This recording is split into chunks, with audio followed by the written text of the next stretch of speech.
안녕하세요. 미리네 라이브 상무모입니다. 네, 토트넘의 이적시장 관련 이야기를 해보도록 하겠습니다. 현재 토트넘은 무려 6명의 선수 영입을 완료했습니다. 포스터, 페리시치, 히샬리송, 비수마, 랑글레, 제드 스펜스까지 말이죠.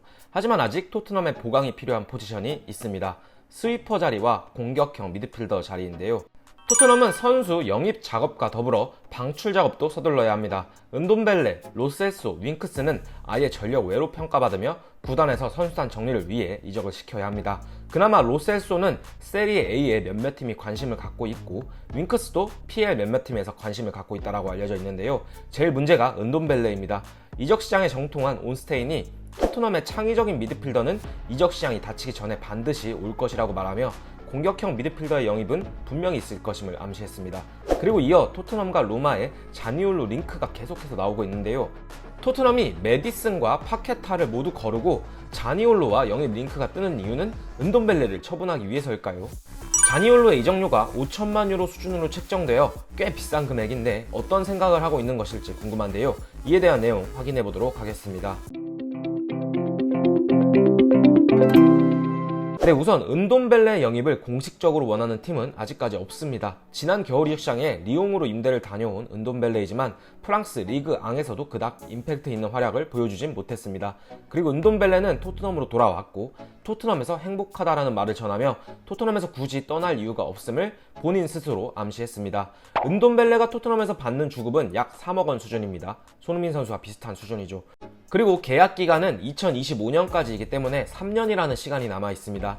토트넘으로서는 현재 전력 외로 분류된 은돔벨레를 어디로든 팔아야 됩니다. 꽤 많은 선수들을 추가 영입했기 때문이죠. 그리고 앞서 말씀드렸듯이 온스테인에 따르면 토트넘이 창의적인 공격형 미드필더 영입을 분명히 할 것이라고 말했기 때문에 어떤 선수가 되었건 현 시점에서 영입 협상은 이루어지고 있을 것으로 추측이 됩니다. 에릭센이 맨유행을 마무리했기 때문에 현재 나와 있는 매물로는 자니올로, 메디슨, 파케타 정도가 있을 것입니다. 근데 콘버지가 자니올로를 픽했다라는 소문도 있고 자니올로에 대한 이적 링크가 심심치 않게 뜨고 있습니다. 자니올로가 5천만 유로 수준이면 너무 비싼 게 아닌가 싶은데요. 일단 자니올로가 어떤 선수인지 말씀드리기에 앞서 자니올로가 이적료가 꽤 높게 책정되었기 때문에 협상 카드로 은돔벨레나 조르든이 사용될 수도 있다는 소문이 있습니다. 파라티치가 발품을 팔며 밀란에게 은돔벨레를 처분하려는 노력을 하고 있는 것으로 알려져 있지만 밀란에 은돔벨레를 처분할 수 있을지도 확실하지 않습니다. 투트랙 전략을 쓰고 있을 것으로 보이는데요. 이런 상황에서 토트넘에서 무리뉴가 은돔벨레를 괜찮게 사용했었고 지금 현재 은돔벨레에 대해서도 나쁘지 않게 생각하고 있기 때문에 자니올로의 협상 카드로 은돔벨레에 현금을 얹어주는 방식을 제안했다는 소문도 들리고 있습니다. 물론 딜에는 은돔벨레와 현금뿐만 아니라 로든 플러스 현금도 제안되었다고 하죠. 로마가 어떤 답을 한지 아직 확실히 알려지진 않았지만 일단 자니올로가 어떤 선수인지 확인을 해보도록 하겠습니다.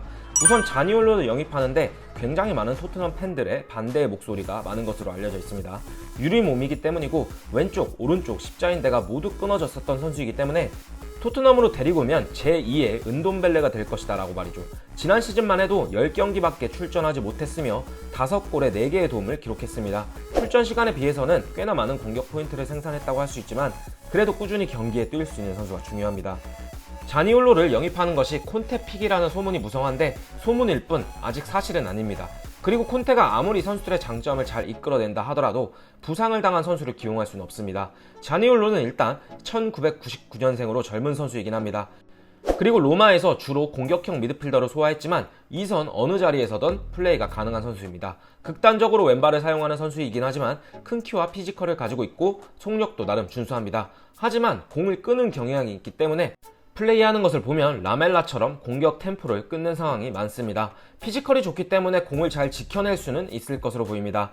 하지만 자니올로의 템포가 프리미어리그의 더 빠른 공수 전환 템포에 적응할지는 미지수이죠. 양쪽 십자인대 부상 말고도 근육 쪽에 잔부상이 많아 부상자 명단에 올랐던 적도 많습니다. 결국 5천만 유로라는 꽤 비싼 이적료로 책정되어 있지만 실제로 이 선수가 영입된다면 경기에 뛰지 못하는 상황이 벌어질 확률이 매우 큽니다. 물론 은돔벨레나 로든을 얹어서 판다라고 하면 현금을 조금 덜 주는 상황이 벌어지겠지만 자니올로에게 왜 이렇게 많은 금액을 비드하고 있는지 사실 의문이긴 합니다. 콘버지가 픽했다라고 하면 이유가 있겠지만 콘버지가 픽한지 확실하지 않고 5천만 유로라면 지금 시장에 나와 있는 메디슨이나 파케타에게 비드를 하거나 금액을 얹어서 토트넘으로 데려오는 것이 선수단의 퀄리티를 위해서 더 나은 게 아닐까 싶기도 하고요. 어디까지나 자니올로에 대한 이적 링크가 여러 군데서 나오고 있으며 꽤 현실적으로 다가오고 있는 상황이기 때문에 자니올로에 대한 이적 관련된 이야기 드렸으며, 이번 영상은 여기서 마치도록 하겠습니다. 영상 끝까지 시청해주셔서 감사드리며 저희 영상이 괜찮으셨다면 구독과 좋아요, 알람 설정 부탁드립니다. 감사합니다.